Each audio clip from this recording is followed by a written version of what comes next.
ખ્યાતિ hospital કાંડમાં crime બ્રાન્ચે શરૂ કરી તપાસ. યુએન મહેતાના ડોક્ટર અને પીએમજેએવાય વિભાગ સાથે કનેક્ટેડ એક્સપર્ટ સાથે રહ્યા.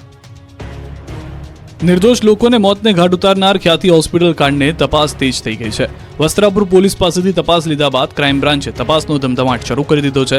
હવે ક્રાઇમ બ્રાન્ચ ખ્યાતિ હોસ્પિટલ ખાતે પહોંચી ગઈ હતી. ક્રાઇમ બ્રાન્ચની ટીમે ખ્યાતિ હોસ્પિટલે પહોંચીને વિવિધ મુદ્દે તપાસ કરી હતી. હોસ્પિટલમાં પહોંચી જ્યાં લોકોને ચીરવામાં આવ્યા હતા ત્યાં તપાસ કરી હતી. પોલીસ કમિશનર દ્વારા તપાસ ક્રાઇમ બ્રાન્ચને સોંપવામાં આવી છે. અન્ય ફરાર આરોપીઓને પણ પકડવા ક્રાઇમ બ્રાન્ચે તપાસ તેજ કરી. તો આ તરફ નર્સિંગ કાઉન્સિલની ટીમ પણ ખ્યાતિ હોસ્પિટલ પહોંચી છે. નર્સિંગ કાઉન્સિલની ટીમે લીધી છે હોસ્પિટલની મુલાકાત. જો કે હોસ્પિટલ ખાલી હોવાથી વિદ્યાર્થીઓના અભ્યાસનો પણ પ્રશ્ન ઊભો થશે. બીજી તરફ ખ્યાતિ હોસ્પિટલ કાંડ બાદ રાજ્ય સરકાર એક્શનમાં આવી છે. રાજ્યની 7 હોસ્પિટલને બ્લેકલિસ્ટ કરી દેવાઈ છે. તો સાથે 4 સ્પેશિયાલિસ્ટ ડોક્ટરને પણ સસ્પેન્ડ કરી દેવામાં આવ્યા છે. અમદાવાદની 3, સુરત, વડોદરા, રાજકોટની 1 તથા ગીર સોમનાથની 1 હોસ્પિટલનો સમાવેશ થાય છે. ખ્યાતિ હોસ્પિટલે ધંધુકાના પરિવારને પણ ચીરી નાખ્યું. રતનપુર ગામનો પરિવાર ભોગ બન્યો. ખ્યાતિ હોસ્પિટલના એક બાદ એક નવા કાંડ આવી રહ્યા છે. 2-3 પરિવાર નહીં પરંતુ અનેક પરિવારને મોતને ઘાટ ઉતાર્યાનો પર્દાફાશ થઈ રહ્યો છે. ત્યારે હવે ખ્યાતિ હોસ્પિટલે ધંધુકાના પરિવારને પણ ચીરી નાખ્યો.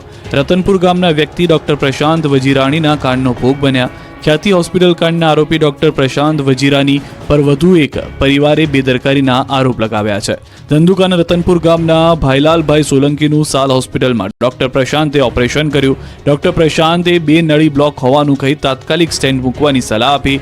મા કાર્ડમાં ઓપરેશન કરી સ્ટેન્ટ મૂકી આપ્યું. ઘટનામાં અમુક દિવસો બાદ ફરી ભાઈલાલભાઈની તબિયત લથડતા તેઓને ફરી સાલ હોસ્પિટલ લઈ જવાયા. જ્યાં ડોક્ટર વજીરાની જગ્યાએ ડોક્ટર કમલ હાજર હતા. તેમણે દર્દીને તપાસી 3જી નળી બ્લોક છે, તાત્કાલિક ઓપરેશન કરવું પડશે તેવું કહેતા પરિવારજનો તૈયાર થયા. પરંતુ ઓપરેશન બાદ તેઓને બહાર લાવ્યા બાદ દર્દીનું મૃત્યુ થયું હોવાનું જાણવા મળ્યું. જોકે થોડા સમય બાદ ખ્યાતિ હોસ્પિટલ કાંડ બહાર આવતા અને ડોક્ટર પ્રશાંતના કૃત્યોને સમાજ સામે આવતા ભાઈલાલભાઈના પરિવારજને વસ્ત્રાપુર, શાહીબાગ અને ધંધુકા પોલીસ મથકમાં અરજી કરી આકરા પગલાંની માંગ કરી. એક જ દિવસમાં અમિત શાહે અમદાવાદ વાસીઓને આપી કરોડોની ભેટ. 4 કાર્યક્રમમાં એક સાથે હાજર. કેન્દ્રીય ગૃહમંત્રી અમિત શાહ ગુજરાતના પ્રવાસે છે. ત્યારે કરોડોના વિકાસ કાર્યોની ભેટ આપી. વિવિધ 4 કાર્યક્રમમાં હાજરી આપી. લોકાર્પણ, ખાતમુહૂર્ત કર્યું. ગાંધીનગર, અમદાવાદ અને સાબરકાંઠાના કાર્યક્રમમાં હાજરી આપી. કેન્દ્રીય ગૃહમંત્રી અમિત શાહ પ્રથમ ગાંધીનગરમાં ફિલા વિસ્ટા 2024નું ઉદ્ઘાટન કર્યું. મહાત્મા મંદિરમાં દાંડી કુટીરમાં ફિલા વિસ્ટા 2024નું આયોજન કરાયું. આ 2 દિવસના પ્રદર્શનમાં વિશિષ્ટ અને દુર્લભ સ્ટેમ્પ્સનો રસપ્રદ જગત જોવા મળશે.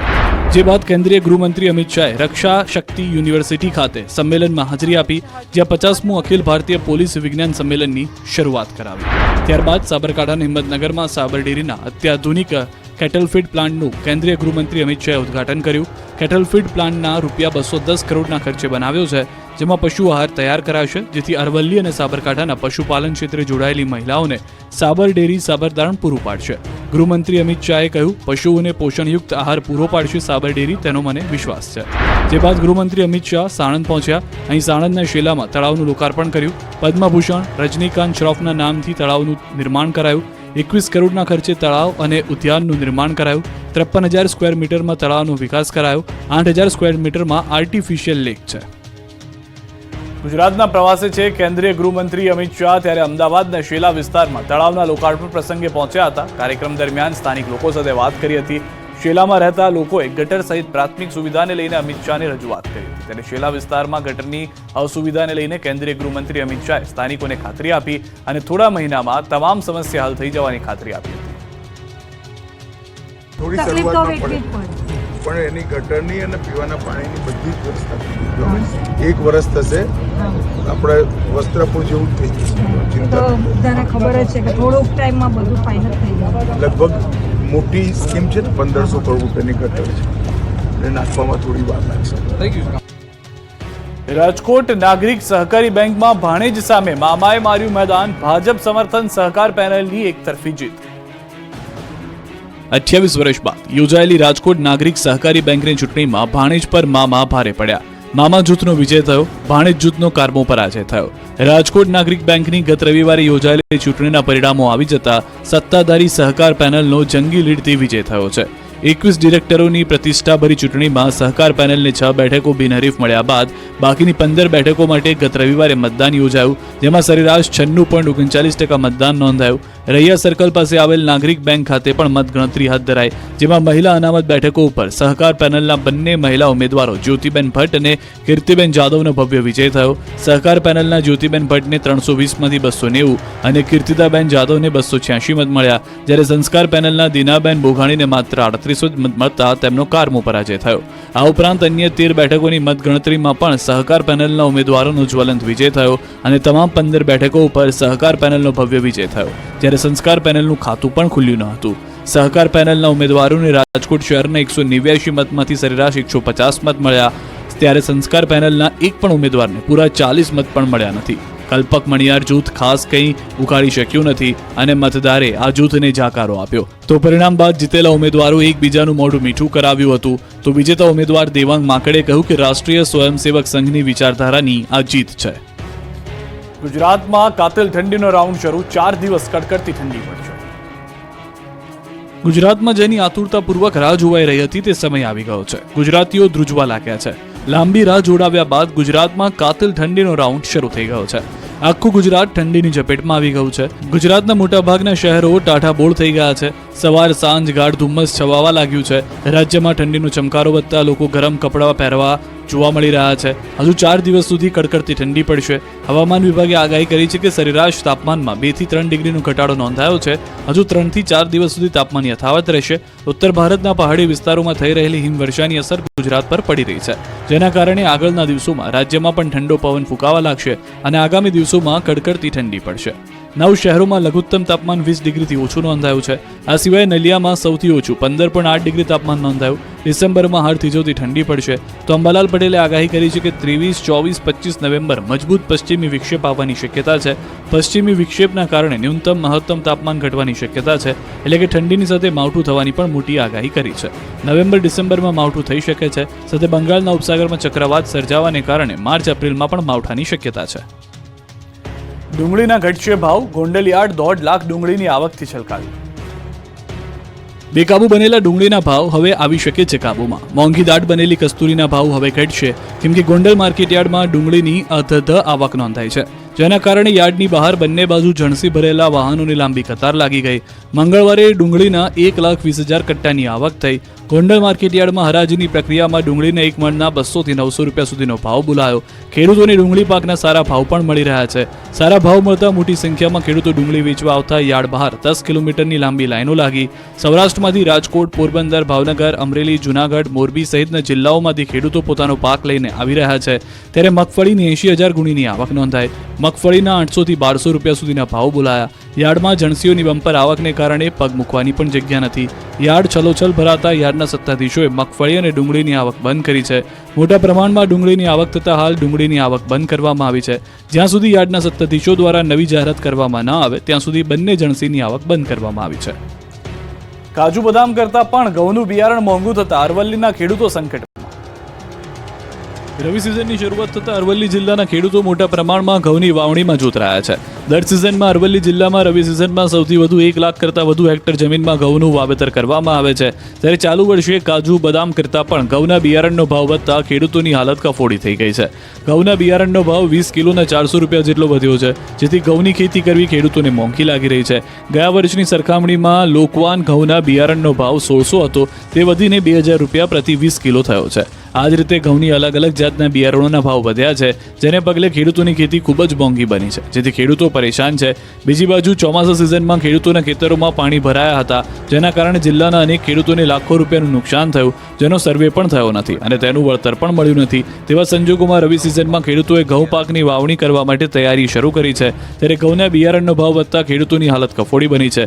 સરકાર દ્વારા વધતા ભાવોને ધ્યાને રાખી ટેકાનો ભાવ જાહેર કરાય તેવી ખેડૂતો માંગ કરી રહ્યા છે. જો સસ્તા ભાવે ઘઉંના બિયારણ નહીં મળે તો લોકોને સિઝનમાં ઘઉંના વધુ ભાવ ચૂકવવા પડશે. ગૃહિણીઓને લીલા લહેર, ઠંડીનો પારો ગગડતા શાકભાજીના ભાવ કડડભૂસ હજુ વધુ સસ્તા થશે. મોંઘવારીના માર વચ્ચે ગૃહિણીઓને રાહત મળે તેવા સમાચાર આવ્યા છે. શિયાળો જામતા જ ગૃહિણીઓને લીલા લહેર છે. ઠંડીનો પારો ગગડતા શાકભાજીના ભાવ પણ કડડભૂસ થઈ ગયા છે. અમદાવાદ સહિત રાજ્યભરમાં શાકભાજીના ભાવમાં આંશિક ઘટાડો થયો. હાલ 1 કિલો શાકભાજીના ભાવ 20 થી 30 રૂપિયાનો ઘટાડો જોવા મળ્યો. હવે માર્કેટમાં લીલા શાકભાજીની આવક વધી છે. બહારના રાજ્યોમાંથી શક્કરિયા, સુરણ, રતાળુ, રીંગણ, વટાણાની આવકમાં વધારો થયો છે. અમદાવાદના એપીએમસી માર્કેટમાં શાકભાજીના રોજના 475 જેટલા વાહનો આવે છે. પહેલા જે આવક 50 થી 60 હજાર ક્વિન્ટલ હતી તે 91,980 ક્વિન્ટલ પહોંચી ગઈ છે. ખેતીવાડી બજાર ઉત્પન્ન સમિતિના મતે હાલ જોઈએ એટલા ભાવ ઓછા નથી થયા, પણ આગામી 15 દિવસમાં ભાવમાં મોટો ઘટાડો જોવા મળશે. શાકભાજીના ભાવ પર નજર કરીએ તો એપીએમસીમાં રીંગણ 120 રૂપિયા પ્રતિ કિલોએ વેચાતા, જે 50% ઘટીને હવે 60 રૂપિયા કિલો વેચાઈ રહ્યા છે. ગુવારના ભાવ 160 થી ઘટીને 100 રૂપિયા, કોબીજ 100 રૂપિયા કિલોએ ઘટીને 80 રૂપિયા, ટમાટર 60 રૂપિયા, જ્યારે ફ્લાવરના 120 રૂપિયા ભાવ થઈ ગયા છે. વટાણા, રવૈયા, પાપડી, ટિંડોરાના ભાવમાં પણ ઘટાડો જોવા મળી રહ્યો છે.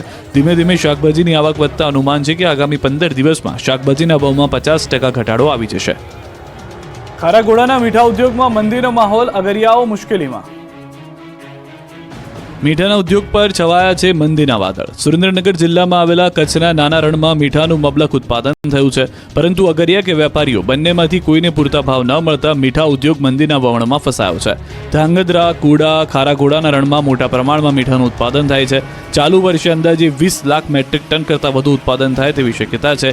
જોકે બજારમાં માંગ ઘટતા વેપારીઓ મુશ્કેલીમાં મુકાયા છે. ગત વર્ષે 1 મેટ્રિક ટન મીઠાનો ભાવ 550 થી 700 રૂપિયા સુધીનો હતો. જોકે આ વર્ષે ભાવમાં 200 રૂપિયાનો ઘટાડો થતા અગરિયાઓ માથે આપ ફાટ્યું છે. આ વર્ષે મીઠાના ભાવ 400 થી 450 રૂપિયા જ મળી રહ્યા છે. વૈશ્વિક બજારમાં ઓછી માંગ, રણમાં અગરિયાને પ્રવેશબંધી ભાવમાં ઘટાડા પાછળ જવાબદાર હોવાનું કહેવું છે. પોષણક્ષમ ભાવ ન મળતા અગરિયાઓના પરિવારનું ગુજરાન ચલાવવું પણ મુશ્કેલ બની ગયું છે. ત્યારે સરકાર આ મામલે નક્કર પગલાં લઈ મીઠાના યોગ્ય ભાવ મળે તેવી કાર્યવાહી કરે તેવી માંગ ઉઠી છે. મહત્વનું છે કે સુરેન્દ્રનગર જિલ્લામાં આવેલા કચ્છના નાના રણમાં અંદાજે 15,000થી વધુ પરિવારો કાળી મજૂરી કરી સફેદ મીઠાનું ઉત્પાદન કરે છે. પણ હાલ તો મીઠાના ભાવમાં કડાકાને લઈને જે અગરિયાઓ કાળી મજૂરી કરી મીઠું પકવી લોકોના ઘરની રસોઈને સ્વાદિષ્ટ બનાવે છે, તેમની જિંદગીમાં પણ જાણે ખારાશ ભળી ગઈ છે. દાહોદમાં કેવાયસી માટે લોકોએ રાતથી જ લગાવી લાઈન, આખી રાત ઠર્યા અરજદારો. આ કોઈ બેઘર લોકો નથી, આ કોઈ ભિક્ષુકો કે ગરીબો નથી જે ઘર બહાર વગર રોડ પર સૂઈ રહ્યા છે, પણ આ શરમજનક દ્રશ્યો છે રાશન કાર્ડ કેવાયસીના ધાંધિયાના. તંત્રની પોલ ખુલતી આ તસવીર છે દાહોદની. આખો દિવસ કલાકો સુધી લાઈનમાં ઊભા રહેવા છતાં દાહોદ તાલુકા પંચાયતમાં કેવાયસીના કામ થતા નથી. લોકો કામ ધંધા મૂકીને આખો દિવસ બગાડે છે, લાઈનમાં ઊભા રહે છે, પરંતુ સર્વરના ધાંધિયા અને ઢીલી નીતિના કારણે આધાર કાર્ડ, રાશન કાર્ડ સહિતના કેવાયસીના કામ થતા નથી. જેથી કંટાળેલા લોકોએ દાહોદ તાલુકા પંચાયત ઓફિસની બહાર રાતથી અડીંગો જમાવી દીધો. કેટલાક લોકોએ તો આખી રાત જ કચેરીની બહાર પસાર કરી. 4-5 દિવસથી ધક્કા ખાઈ થાકેલા લોકો ધાબળા લઈને જ અહીં સૂઈ ગયા. આખી રાત ઠંડીમાં ઠર્યા. આધાર, રાશન કાર્ડ સહિતની કેવાયસી માટે રાત્રિથી જ લોકોએ પગરખા મૂકી લાઈનો લગાવી.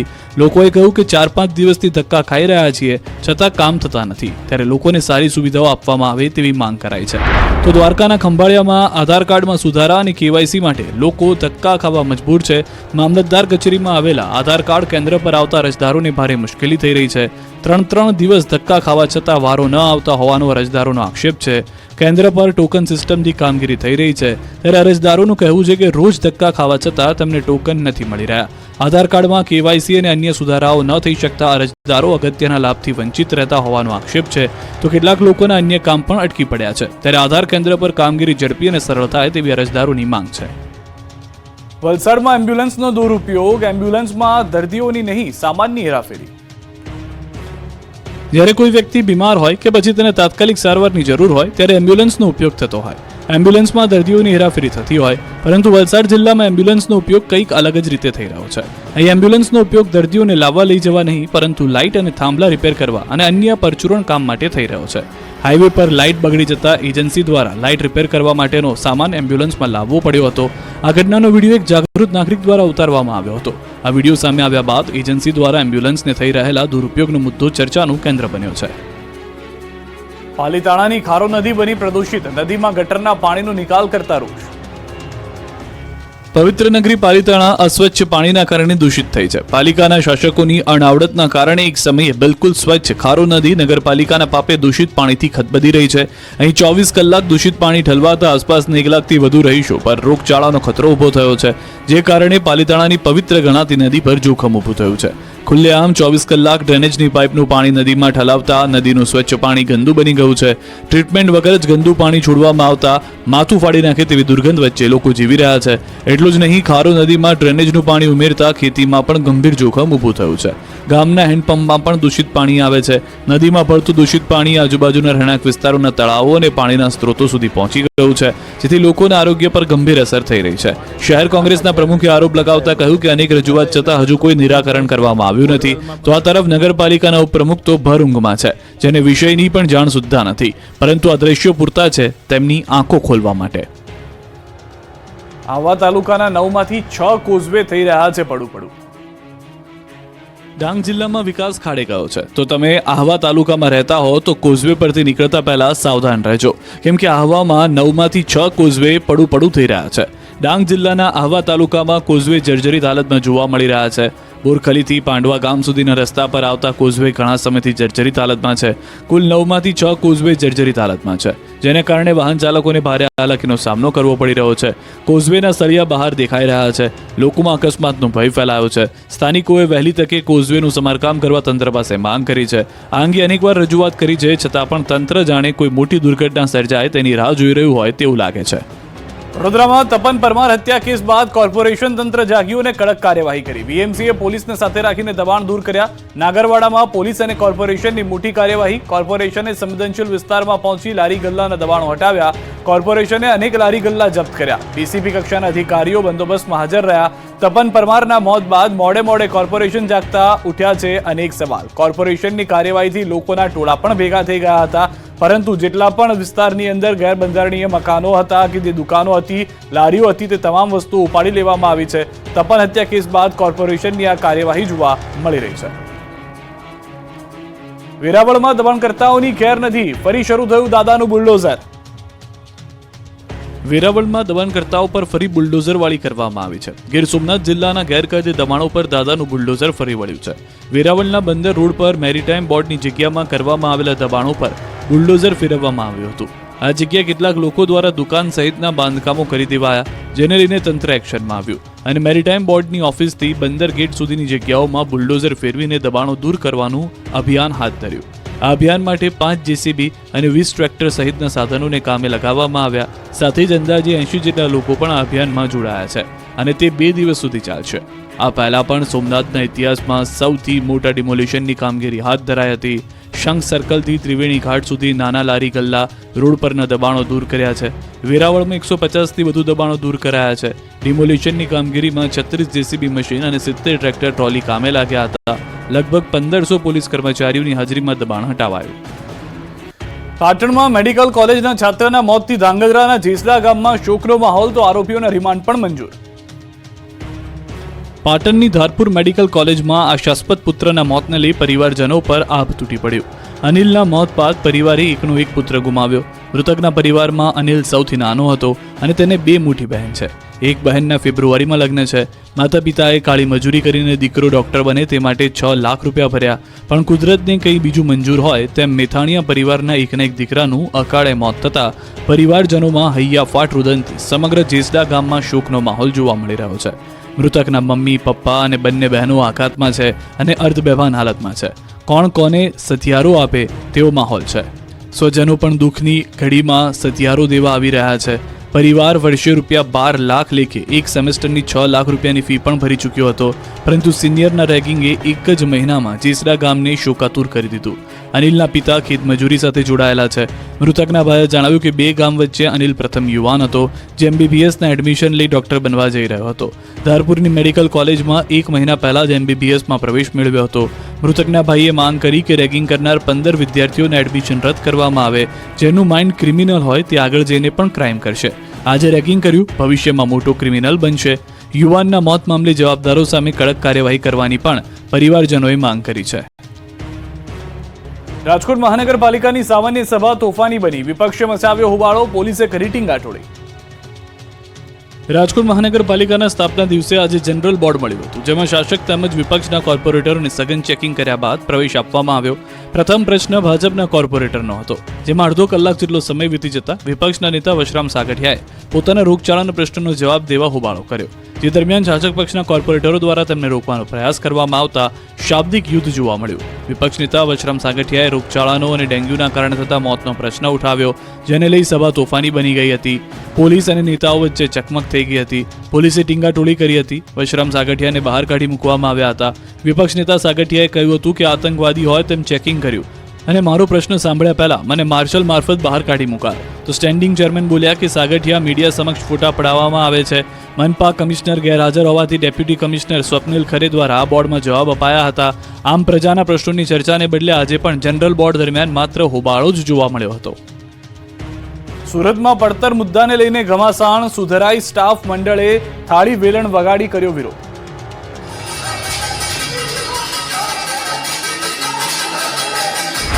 કઈ આ રીતે સુરતમાં પાલિકાની ઓફિસ થાળી વેલણના રણકારથી ગુંજી ઉઠી. સુરત પાલિકાના કર્મચારીઓ પડતર પ્રશ્નોની રજૂઆત કરવા માટે પહોંચ્યા.